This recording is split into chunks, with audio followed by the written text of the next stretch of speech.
The fiber trend that everyone's doing is real, but most people are doing it in a way that's making their gut feel worse. By the end of this video, you'll know how much fiber you need, why more isn't always better, and how to get there without all of the bloating. Fiber is one of the few things with decades of strong evidence behind it, which is quite rare in this space. It's 2026. Fiber is having its moment. It's being called the next protein, and the same crowd that was protein maxing last year is now fiber maxing. So the meaning of this is literally just trying to push that fiber intake as high as possible. So you might have seen bowls of chia, oats, and beans flooding your social media feed. Some people are aiming for 80 grams or more a day, and here's a look at the evidence about it. It's true, most of us chronically undereat fiber, and surveys suggest that the large majority of adults fall short, often not even getting half of the recommended daily intake. So this trend does have a real point. It's not just some made-up problem, and fiber only comes from plant foods. So eat more fiber is also quietly eat more plants, and that's why I don't mind this trend the way that I mind some other ones, especially when that fiber is coming from whole plant foods like fruits, vegetables, nuts, seeds, whole grains, and legumes. And if you fell behind on fiber, you might well be right, but don't worry, that's fixable. And the question isn't just whether to eat more,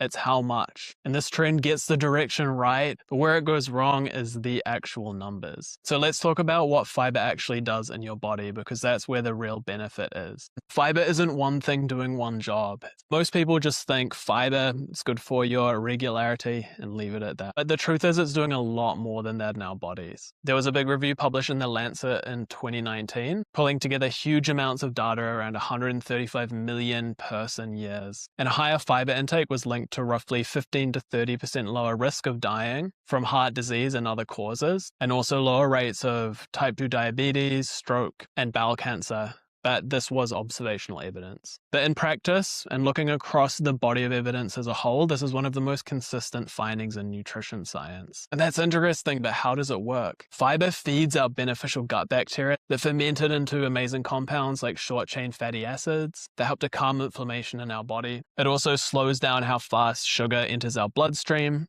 so helping us balance our blood sugar and have more stable energy levels throughout the day. It also can help to bind excess cholesterol and help get that out of our gut. And it does add bulk to meals and slow down our digestion so you feel fuller for longer, which can help with hunger cravings and also maintaining a healthy body weight. This is why fiber helps with so many different things at once, but it's not a single magical effect, it's lots of small ones throughout our body. And fiber is just one of those things in nutrition where the evidence is just quite consistent and almost boring, which is why it's not often talked about, but it is really important. But this raises the obvious question, if some fiber is good for us, then surely even more will be even better for us. And this is where it gets interesting. More fiber is not always better, and there's even a point where extra fiber can start being unhelpful. The Fibermaxxing trend says to max it out, but the evidence says something different. In a big review from The Lancet, they found the biggest benefit of fiber intake showed up from around 25 to 29 grams per day,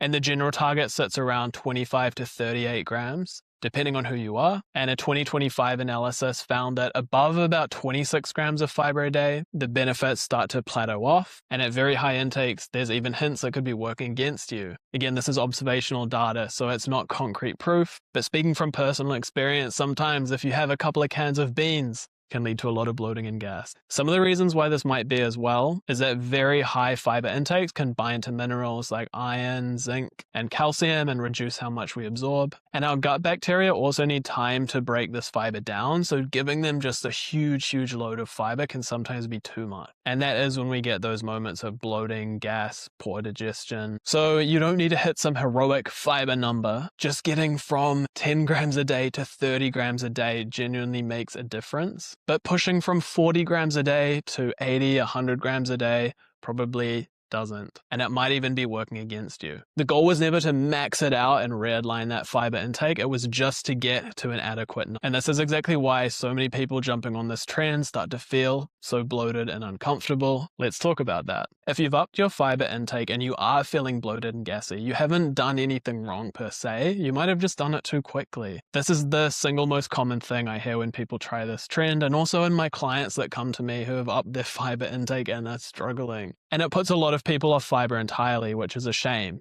Just look at the carnivore community, for example. And the advice around this is pretty consistent. It's just about building up our intake slowly and consistently over time. A useful way to picture this: imagine chilling on the couch every day, you don't run, and you're like, yo, I'm going to do a marathon. And you go out there and you run as much as you can. Even if you manage to do it, you're really not going to be feeling great afterwards. But if you take time, you have a proper plan in place, you train slowly, steadily over time, you can get to that level and support your body and be feeling good doing it. And how this works is that your gut bacteria adapt to what you feed them, and they do change relatively quickly, but they might need a couple of weeks to catch up. Sudden big increases can lead to excess fermentation, and that's that production of gas leading to gas and bloating that we might have experienced. Excess fiber can also pull in more water into our digestive system, further leading to bloating, which can really not always feel so good.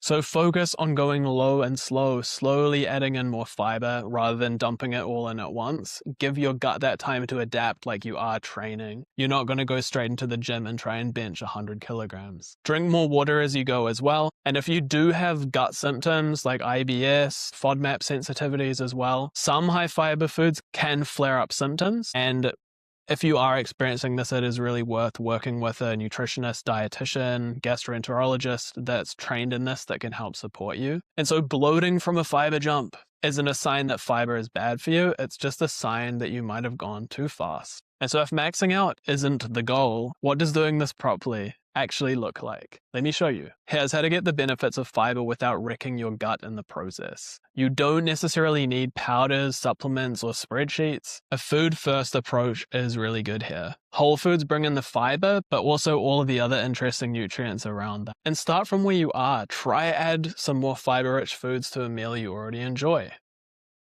How could I add some more leafy greens to this meal? How could I add some more veggies? Or some nuts or seeds, for example. And some easy wins: handful of oats, add a tin of beans or lentils into a dinner, or leave the skins on your potatoes when you're cooking them. And aim for variety, not volume. Different plants and different fibers feed different beneficial bacteria, and research has found that eating 30 different unique plant foods per week leads to the best gut health. That helps with that diversity. And spread it across the day rather than giving your gut one big fiber bomb all at once. And make sure you watch your hydration and keep your water intake up as well to keep everything running smoothly. Variety really matters because your gut is like an ecosystem, and you want that diversity from all of these different foods to feed a diverse, healthy microbiome. And don't aim to max it out. Aim to nudge it up, eat a wider range of plants, and let your gut catch up. And if your gut has been struggling for a while, and fiber alone isn't sorting it, and you followed these tips, it's worth looking at properly. You can book a free discovery call with me at the link in the description. And this trend's right that you probably do need more fiber, and wrong that more is always better. Like most things in life, around 25 to 38 grams per day, built up slowly, and most importantly from a wide variety of different plants. Follow for more evidence-based nutrition content, and if you do need support with your nutrition, you can book a free discovery call with me at the link in the description.